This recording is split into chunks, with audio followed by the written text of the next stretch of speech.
Hello दोस्तों, आप सब कैसे हैं? अरमान मोटिवेशन में आप सबका स्वागत है।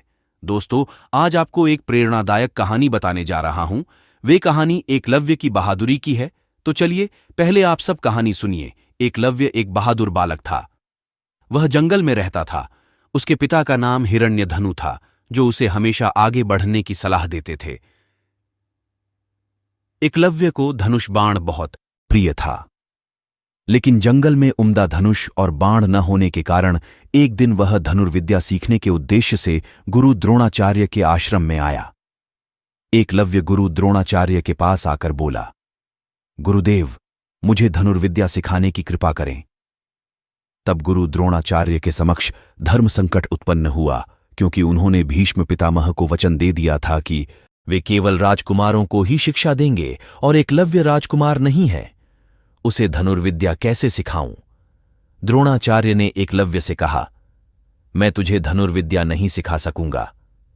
एकलव्य घर से निश्चय करके निकला था कि वह केवल गुरु द्रोणाचार्य को ही अपना गुरु बनाएगा। एकलव्य ने जंगल के एकांत में जाकर गुरु द्रोणाचार्य की मिट्टी की मूर्ति बनाई और मूर्ति की ओर एकटक देखकर ध्यान करके उसी से प्रेरणा लेकर वह धनुर्विद्या सीखने लगा। मन की एकाग्रता तथा गुरुभक्ति के कारण उसे उस मूर्ति से प्रेरणा मिलने लगी और वह धनुर्विद्या में वह बहुत आगे बढ़ गया। एक बार गुरु द्रोणाचार्य पांडव एवं कौरव को लेकर धनुर्विद्या का प्रयोग करने अरण्य में आए। उनके साथ एक कुत्ता भी था, जो थोड़ा आगे निकल गया। कुत्ता वहीं पहुंचा जहां एकलव्य अपनी धनुर्विद्या का प्रयोग कर रहा था। एकलव्य के खुले बाल एवं फटे कपड़े देखकर कुत्ता भौंकने लगा। एकलव्य ने कुत्ते को लगे नहीं, चोट न पहुंचे और उसका भौंकना बंद हो जाए, इस ढंग से 7 बाण उसके मुंह में थमा दिए।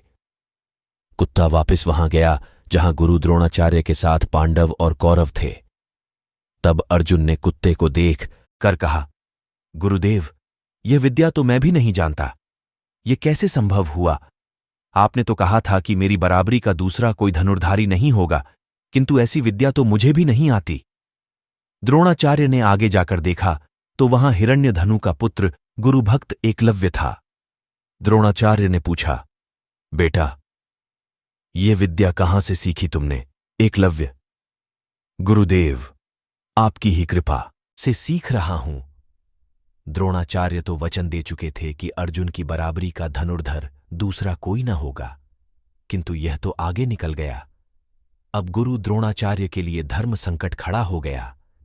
एकलव्य की अटूट श्रद्धा देखकर द्रोणाचार्य ने कहा, मेरी मूर्ति को सामने रखकर तुमने धनुर्विद्या तो सीख ली, किंतु मेरी गुरुदक्षिणा कौन देगा? एकलव्य ने कहा, गुरुदेव, जो आप मांगे।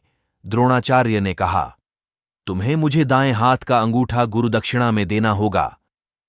एकलव्य ने एक पल भी विचार किए बिना अपने दाएं हाथ का अंगूठा काटकर गुरुदेव के चरणों में अर्पण कर दिया। धन्य है एकलव्य, जो गुरुमूर्ति से प्रेरणा पाकर धनुर्विद्या में सफल हुआ और गुरुदक्षिणा देकर दुनिया को अपने साहस, त्याग और समर्पण का परिचय दिया। आज भी ऐसे साहसी धनुर्धर एकलव्य को उसकी गुरुनिष्ठा और गुरुभक्ति के लिए याद किया जाता है। दोस्तों, अगर मन में सच्ची लगन और ईमानदारी हो तो कोई भी काम करना असंभव नहीं है। दोस्तों, ये कहानी आपको कैसी लगी, मुझे जरूर कमेंट करें। मेरे चैनल को प्लीज सब्सक्राइब करें, लाइक और शेयर करें। अपना ख्याल रखें। धन्यवाद।